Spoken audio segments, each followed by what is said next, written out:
Today on this old bike, we're going to talk about receiver hitches and bike racks that go to them, to how you transport your bikes. There's several different ways. You can do it on the car. You can do the strap one, the one that goes on top of the car, or the receiver hitch. We're going to focus on receiver hitch and take a little bit of the scary out of used rear racks and see if it's a good option for you. Check it out after this. Welcome to I Know a Guy Bicycles. Welcome to I Know a Guy Bicycles, hanging out with the guy. Hi, I'm Justin, the guy. Obviously, I have a garage shop. Taking scary out of used bikes, one bike at a time. If you like these videos, please like and subscribe. Welcome back to Know a Guy Bicycles, hanging out with the guy. Hi, I'm Justin, the guy. So we're gonna go over this Thule T2 4-bike carrier. I'm actually chipping it over right now underneath my feet, and we'll have a closer up with that. But you know, it's one of those things where you see those rack systems, and most likely you're going to find them on Craigslist or like Facebook Marketplace, or places that are not going to ship them to you because it's way expensive. For me, I had a truck. Now we've traded that in, and I need to retrofit my Rogue here into a bike transporting machine. So one of those situations where, okay, I gotta get creative, and the best way of I'm thinking, I mean, I can stuff like 3 or 4 bikes in there all apart, but I do definitely need a little more for a roof rack or a receiver hitch rack or some kind of rack to make it actually be viable to do. So looking at the Rogue, going to a Nissan dealership, they're like, no, we don't do receiver hitches and so forth. And I was like, oh, okay. But I did find on eTrailer.com, and I'll post a link down below. They were awesome. I did call a couple local companies here to have, I just need the receiver hitch, don't need the wiring, just the hitch itself, and got a couple estimates, which ran up into the $500 price range. I'm pretty handy, and if you're a handy individual, you can put on a receiver hitch yourself. Just be very thoughtful of how you do it and need help in hiring it. But from eTrailer.com, I was blown away by their customer service when I call them up. I'm like, hey, I got the Platinum Rogue. I just want to make sure it fits.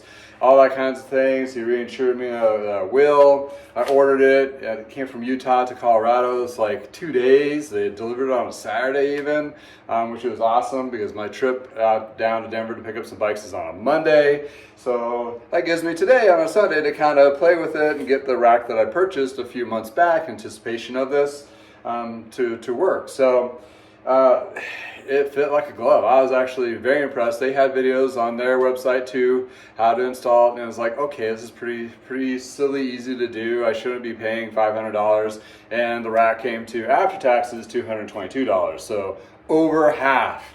So save yourself a little bit of money there. The T2 Thule rack that's here is a very trusted and tried true rack system from Thule. It's been around for a long time.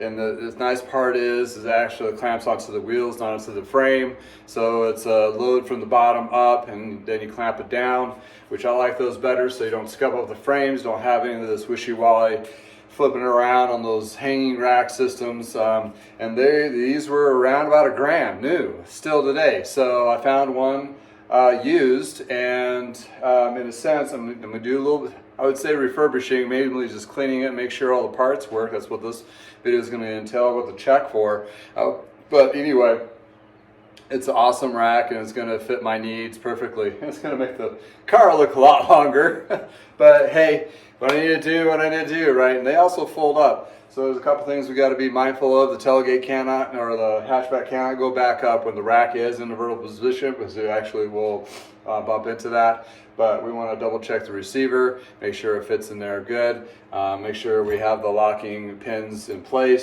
and go from there. Then at the end, I'll throw on a couple of bikes, and we'll just take a look what it looks like when it's all done. So without further ado, let's dive into this. First, what I want to highlight is what I have as in tools. Basically, I got Armor All, some Purple Power diluted in water. These bolts are a 19 millimeter, which ironically was the same bolt size for the receiver hitch. I'm just going to keep this guy in the car just to make sure I can keep everything tight. That receiver hitch only had 6 bolts. It's pre-threaded into the base of it.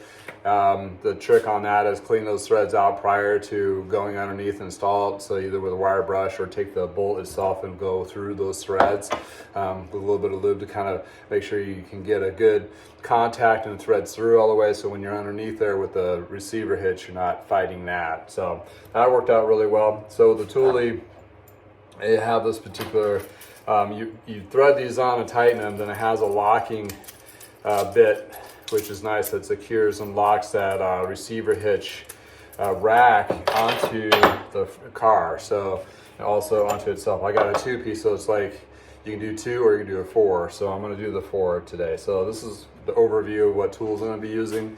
Let's get down on the ground and do this.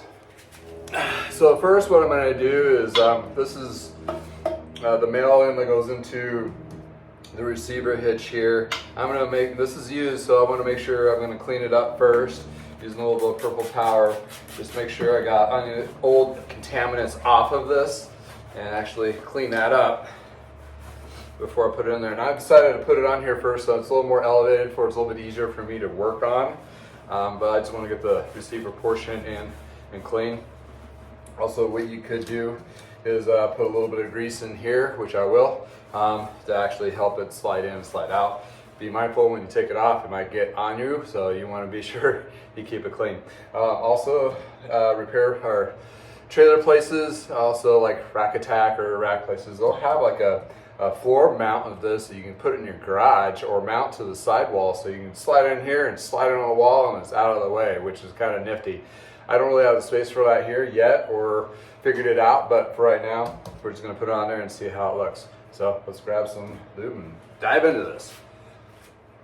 First, I do want to mention this, when they put this together, the rack went on really easily, or the receiver hitch went on really easily, but the actual bracket here, whoever welded this on here, was just a little off, just a smidgen. So I took a file and kind of just took off a little bit of material to get a little bit smoother contact, which reminds me that, you know, doing this sometimes, if you're doing a lot of bashing, you might catch up on a burr or two from, I mean, these are heavy, so they'll do a little bit of banging around to get in there. But once you get that, then you can put just a little bit of grease, help protect things so it doesn't get stuck in there, that kind of deal. Not worry about it, because that bolt's going to really compress that into place.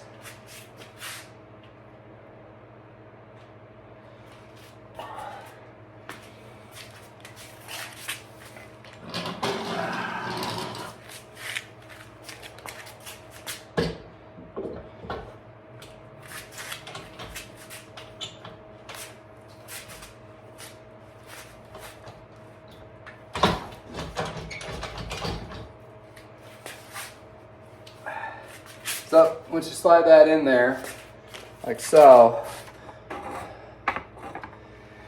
you line up this hole here with the threaded portion of the receiver.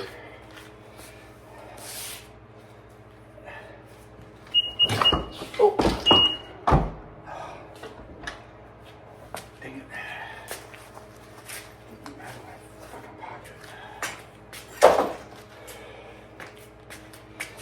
Okay, what you want to do is line up. You want to line up that threaded hole. So what you want to do is line up that threaded hole with the receiver hitch here. Then we're going to put the actually bolt through here and tighten it up. Also another good idea is put a little bit of grease on these guys, because there's a lot of contaminant sprays and so forth. We don't want this to be stuck on there by any means. That really helps in taking it on and off, that kind of thing. So this side slides through here.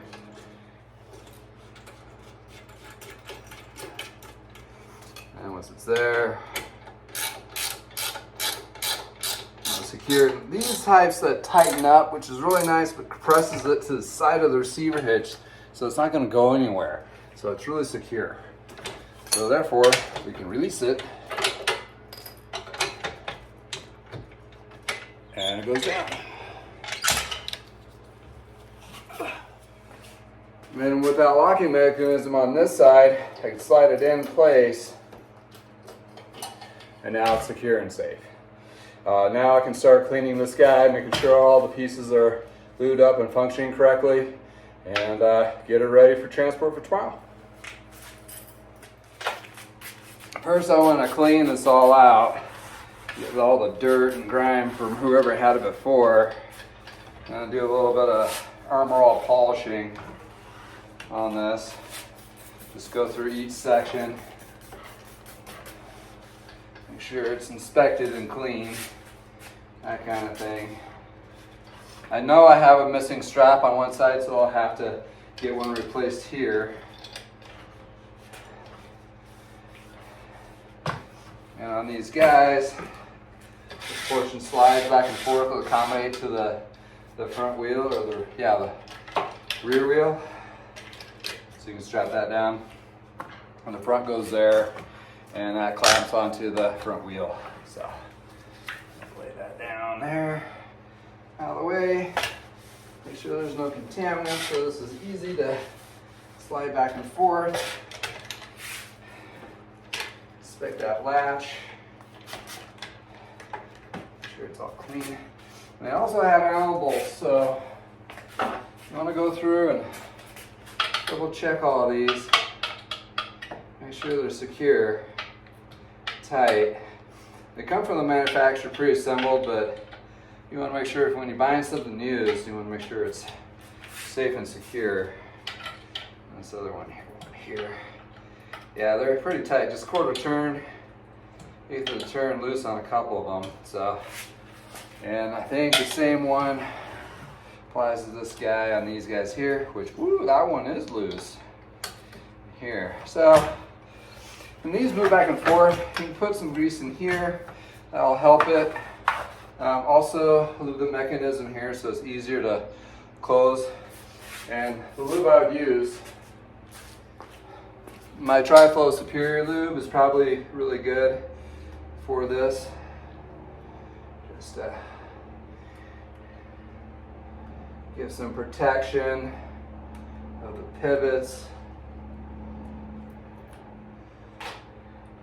and the locking mechanism. So I'll double check that when I flipped it up as well. So back to cleaning. Also, you can, that's what's nice with the little tip part. I can go inside. Now, get that all cleaned up.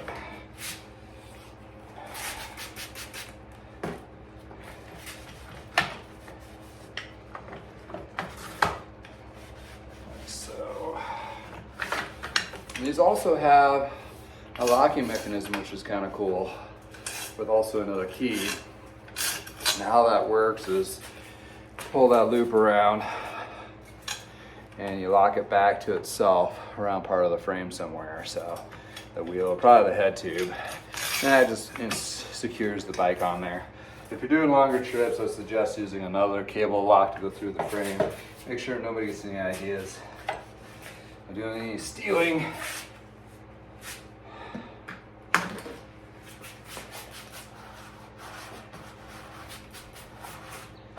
Other side.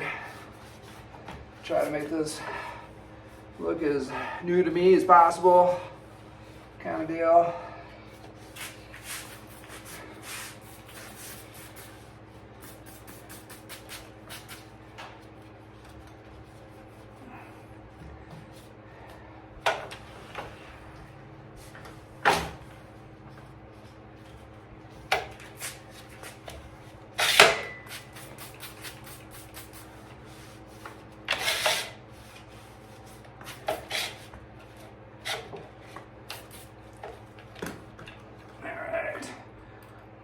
Little ratchetings. So it's easy to release and to ratchet, lock down like so. Some good cleaning. I mean, technically you can shift these a little bit if you wanted by these bolts here, but typically for the manufacturer, it's pretty much ready to go. And you also want to make sure these foam things are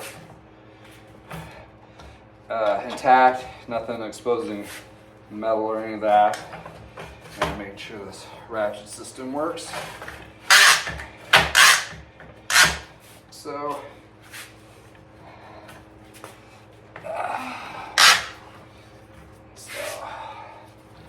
that is nice and clean. Oh, sorry. Just move in here. Also double check these. That's our metric. Thule is a company out of Europe, so a lot of the Europe requirements are a lot higher standards than in the States. So the Sweden company actually puts a lot more into it than one would think for the United States. They do have a reassembly facility, I believe, still in the United States, where they are kind of built here because transporting all this really heavy stuff, it's one of those things that's too costly. So what they do is they have it kind of pre-assembled here, then they ship out locally through the United States. So it just makes it a little bit easier, that kind of thing. So double check this, get all the cobwebs out,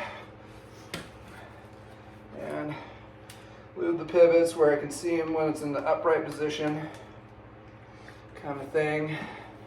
And this way I get a chance to inspect and clean the undercarriage as well. Those should not slide off completely. Okay, perfect. Yeah, it's actually a pretty good little rack. Sticker kind of buggled up here, but who cares? Brake lights you can still see, but when I have the 4-bike, it'll be a little more trickier. So yeah, just need to be mindful of that kind of situation.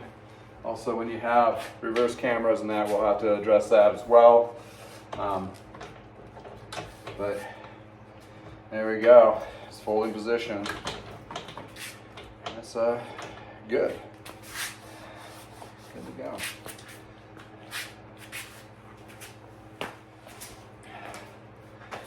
So on the plastic bitty pieces, I like to use the Armor All just to kind of do a little bit of a protection coating. I mean, it looks like it's in pretty good shape, but this will actually protect the plastic pieces a little bit better.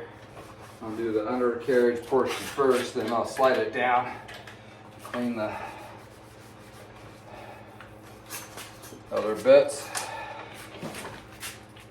Like so.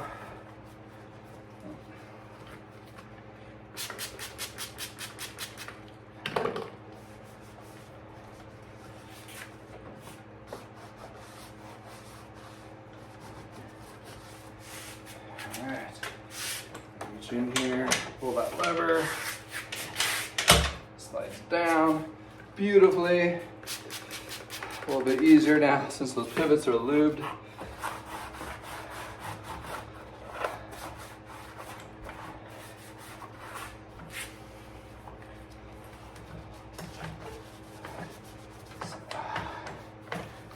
A little bit of extra life. Make sure all these parts work.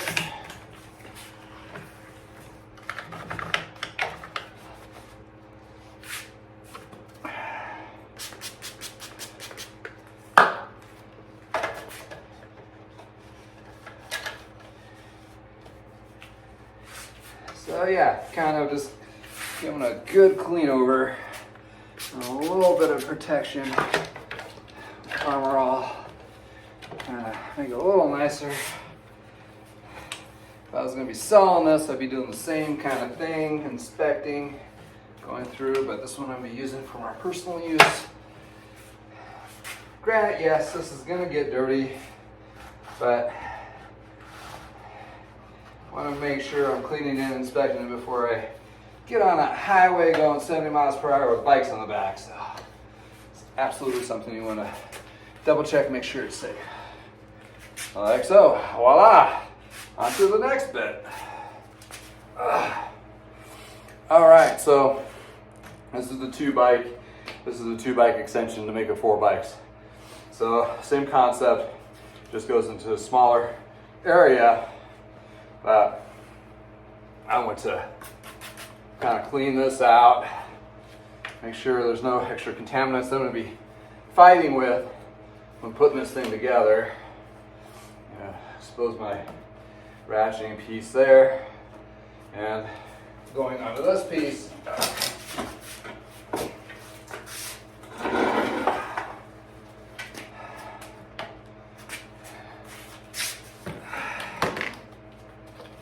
I want to clean the middle version to go in, inserting piece.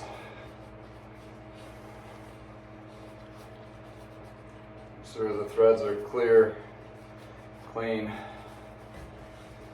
and I'll clean the rest of it once it's installed, but I want to make sure. And if you have a little bit of rust or anything like that, you can take a little bit of steel wool and clean it off, that kind of thing. So this looks like it threads through the side. All right. Okay, here again, we want to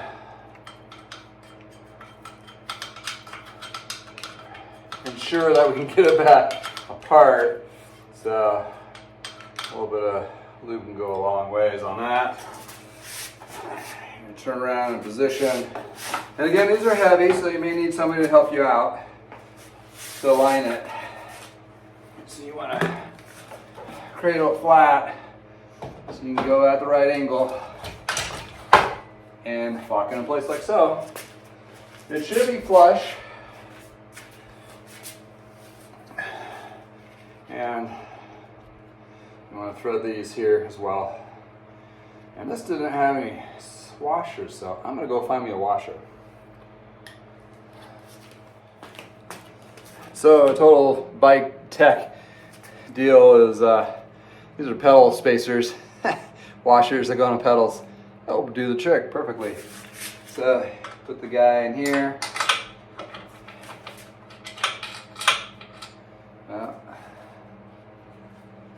That's interesting.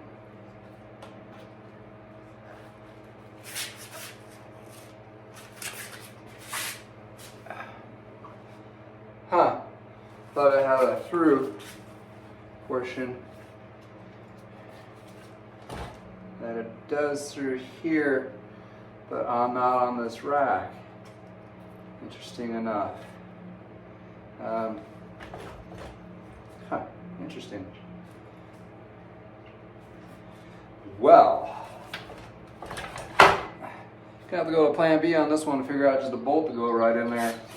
So this must be just a spare locking, or doesn't have a hole on that side. So anyhow, we'll look at that in a minute. We're gonna proceed to clean this like we did before in the front part.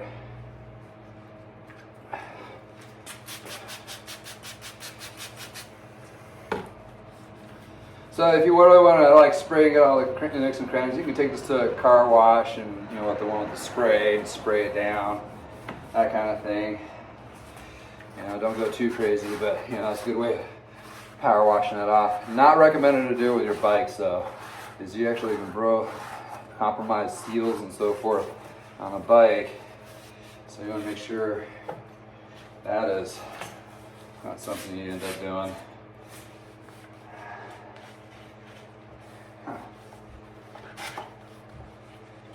Interesting.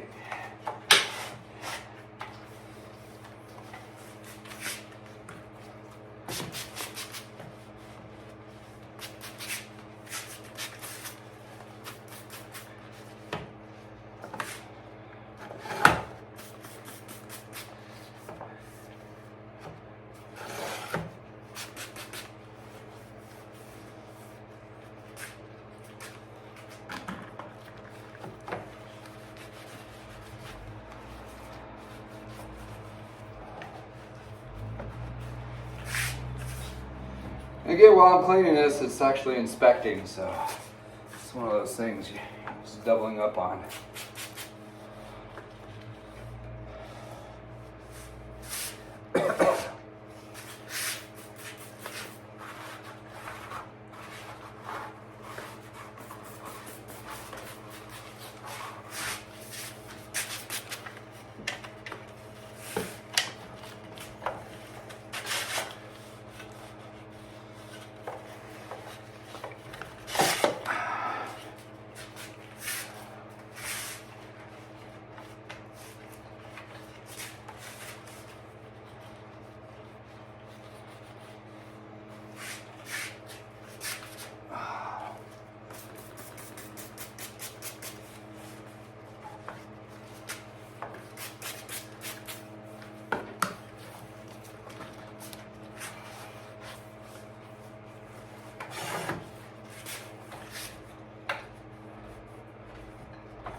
Look at that. So, one of those, possibly.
All right. So there we have it. Your T2 to T4. Yeah, these are big guys, so go down like so. Gotta be careful of that.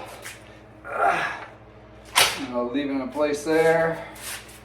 If you want to go high, usually get two people to do this, but you can go like so, all up and down. And you'll see if you racks like this on the highway, what have you, and yeah, they're pretty solid. They do your job. So I'm just gonna proceed to keep cleaning underneath.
Now the fun bit of putting on a bike, basically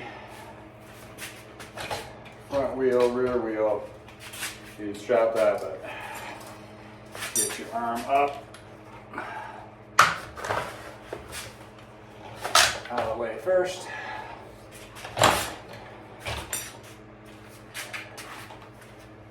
You always want to load from the back forward.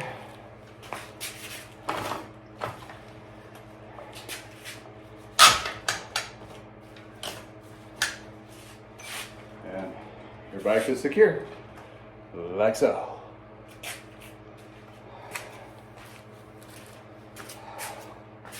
Well, hopefully this helps. Takes out some of the mystery of the scary stuff, of used stuff out there for racks. This actually is a pretty decent one to work with. There's a couple little parts I'm going to need to order, replace, or modify. If you do end up losing a strap, you can always use like an old tow strap to wrap around here to secure the wheel. Just making sure it doesn't go anywhere, that kind of thing. But other than that, this rack is pretty in good shape still and solid and ready to hit the road tomorrow. Well, thanks for spending time with me, and I hope you have a wonderful day. And until next time, from the garage.